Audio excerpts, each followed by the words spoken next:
What's up everybody, this is Mike with Streamline K9. In this video, I'm going to show you how to take the leash manners training you've been doing at home out into the real world.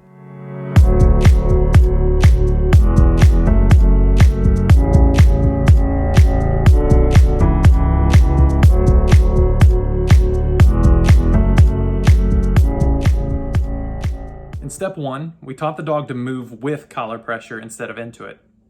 In step 2, we showed the dog different contexts around the collar pressure concept using 3 different drills. And for this final step, we'll take the collar pressure concept, take it out to new environments, put it on a verbal cue, then add in corrections if needed. This whole process is just about teaching the dog not to pull on the leash whenever it's attached to their collar. Everything else comes secondary. The dog doesn't have to be at your side, doesn't have to be looking at you, nothing like that. The only rule is that the dog can't be pulling on the leash whenever it's attached to their collar. So when you're on your walks with your dog, let them be a dog. Let them pee on things, let them smell things. That's all totally fine, and actually what really walking your dog should be all about. Let them explore the environment as long as they're not pulling you around everywhere. If your dog reacts to things while on a walk, I recommend not going on walks until you train in the skills you need to manage their reactivity.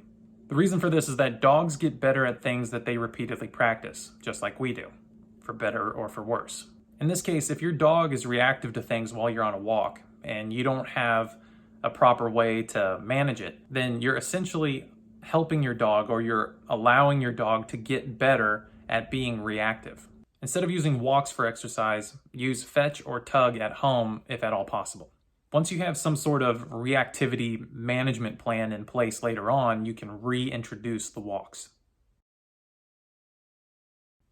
Putting leash manners on a verbal cue will help the dog avoid a potential correction, as well as help them understand why they're getting a correction if they choose not to obey it.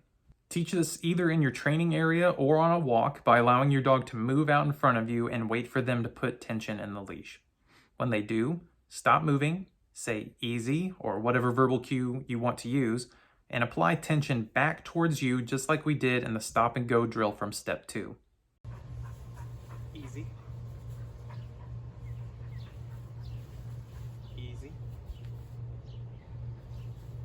Get. Once the dog puts slack back into the leash, wait 5 to 15 seconds, then continue on your walk.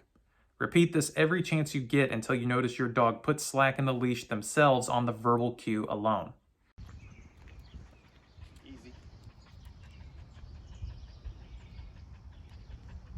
Be sure to continue to reinforce them for walking nicely as you do this. I know that the use of corrective tools can be a touchy subject for some, and I totally understand why. There have been far too many people out there who have given them a bad rep by using them incorrectly themselves and or teaching others incorrectly as far as how and why they should be used. That being said, corrections and corrective tools do have their place, and depending on the dog and the situation, they may be your only realistic way to completely eliminate an unwanted behavior. But to do this without getting all of the fallout that usually comes with it, you need to adhere to these 5 rules. 1. The dog must know how to avoid getting the correction in the first place. 2. The dog must clearly understand why they're getting the correction. 3. The correction must be administered with just enough intensity to get the behavior to stop. No more, no less. 4. The correction must be properly timed. And 5. Don't give corrections when you're angry or frustrated. If you make sure all 5 of these rules are met, the dog will be able to learn from the correction instead of just developing a ton of stress around the situation you've put them in. Steps 1 and 2 in this video series set the stage for rules 1 and 2. Rules 3 through 5 will be met as we learn to administer corrections. For many dogs, you won't have to use corrections for this process.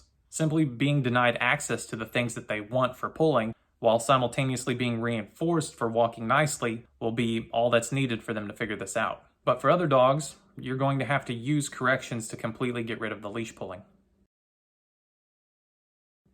After the dog clearly understands that the easy cue means that they need to put slack back into the leash, we can consider using a correction if the dog hears the command but chooses not to obey it, or if you have to repeatedly use the command to keep them from pulling on the leash. If the dog hears the easy cue but doesn't obey it, say your correction marker, I like to say ah ah, while the dog is still pulling, then follow up with a popping leash correction towards you. After the dog corrects their position, wait 5 to 15 seconds, then continue walking again.